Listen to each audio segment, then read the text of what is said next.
तुम्हारा टाइम खत्म नहीं हो रहा, तुम्हारा इल्यूजन जुड़ रहा है। सोचो एक बार, जब तुम सेकंड स्टैंडर्ड में थे तब किसी ने बोला कि कल पिकनिक जाना है, तो तुम्हारा रिएक्शन क्या था? व्हाट, कल, इतनी दूर की बात। और आज जब कोई कहता है तुम 24 के हो गए हो तो लगता है कब। यही तो टाइम का असली गेम है। बियर बाइसेप्स पॉडकास्ट में भावेश यूज आए थे, तब उन्होंने बोला कि जब हम बचपन में थे तब हमारा टाइम स्ट्रेच होता था और बड़े होते होते वही टाइम कंप्रेस होता है। और क्यों होता है ऐसा? क्योंकि टाइम रियल नहीं है, टाइम एक कॉन्सेप्ट है। और जब तुम इस कॉन्सेप्ट को समझने लगते हो तो तुम समझने लगते हो कि तुम टाइम के स्लेव नहीं हो, you are the observer, you are the sky. Time के साथ हमारी सबसे बड़ी मिस्टेक यही है कि हम टाइम को लीनियर समझते हैं। वेस्ट में फिलोसॉफी सिंपल है, A to B, birth to death. लेकिन सनातन कहता है टाइम सर्क्यूलर है, सीजन जैसे, मतलब कि जन्म भी वही और मरण भी वही।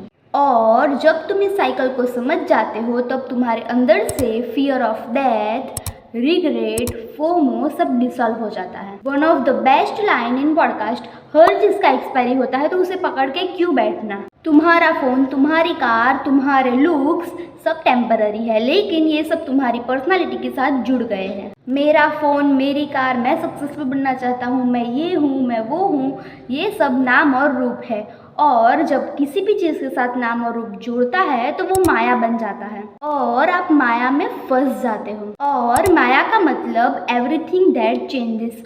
और अगर तुम अपने आप को किसी भी ऐसी चीज़ के साथ जोड़ते हो जो चेंज होती है तो तुम्हारा दुख तय है। सुनो, I am the sky, all else are passing clouds. तुम्हारा failure clouds, emotions clouds, achievement clouds, सब क्लाउड्स है और यू आर द स्काई।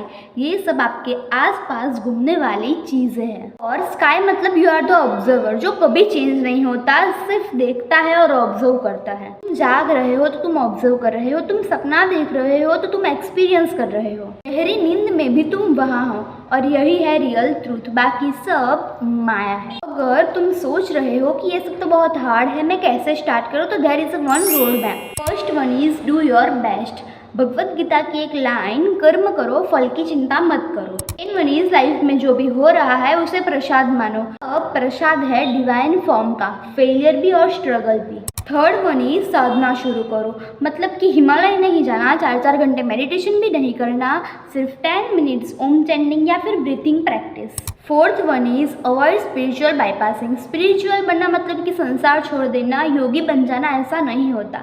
आप संसार में पार्टिसिपेट करके बिना एक्सपेक्टेशन के सब कुछ कर सकते हो। पतंजलि ने 3 माइंडसेट्स बताए हैं। फर्स्ट वन इज राजसिक, मतलब कि ओवर एक्टिव और रेस्टलेस। तामसिक, lazy and depressed. Third one is सात्विक, काम, focused and aware. 3 stages constantly slide करते हैं क्योंकि बैलेंस कभी परफेक्ट नहीं होता। और तुम्हारा मेंटल हेल्थ, जेलसी, स्ट्रेस और बहुत कुछ, ये सब इन सब के इनबैलेंस का असर है। What is goal? अवेयरनेस बढ़ाओ और डिस्ट्रैक्शन को कम करो क्योंकि अब सात्विकता में रह सको। और अगर तुम एक्सेसिव सात्विकता में चले जाते हो तो तुम तुरीय स्टेट में एंटर करते हो। और वो क्या है? तुम इस दुनिया में हो लेकिन तुम्हारे अंदर कोई एक्सपेक्टेशन, जेलसी, ईगो, ये सब नहीं है, सिर्फ पीस एंड अनकंडीशनल लव। किसी माउंटेन ट्रिप पे गए हो जहाँ फ़ोन का सिग्नल नहीं आता।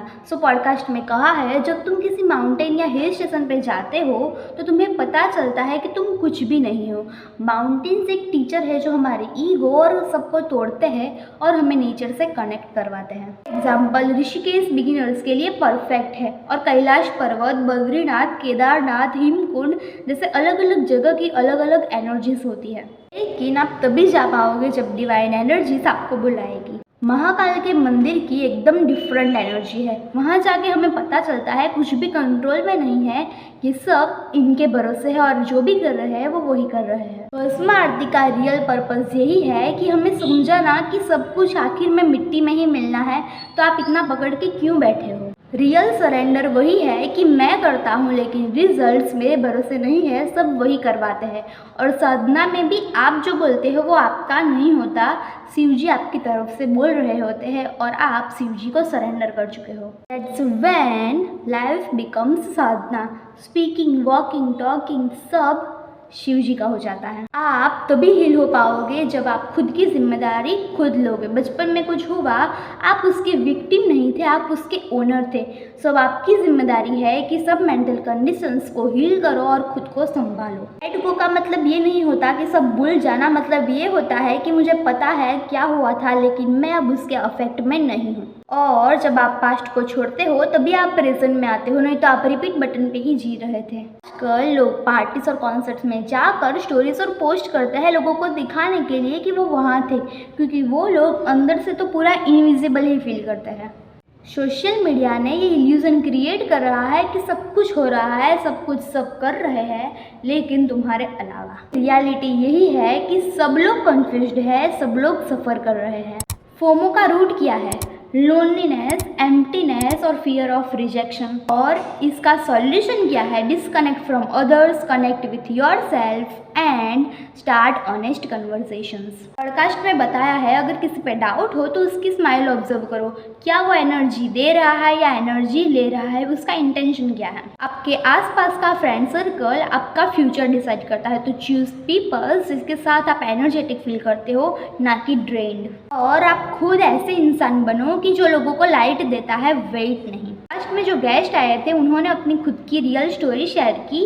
वो जब कॉर्पोरेट ऑफिस में करते थे इंटर्नशिप, तब उन्हें यही इंतज़ार था कि कब 5 बजेंगे और कब मैं घर जाऊँ। तो रियल मैसेज क्या है? आपको जो पसंद हो वही करो, क्योंकि करियर एक प्लांट की तरह है, उसको पानी दो, नर्चर करो। अगर आपका काम आपको जिंदा महसूस नहीं कराता तो वो आपका काम नहीं है। लाइफ आपसे थोड़ी चीज़ें ही मांगती है।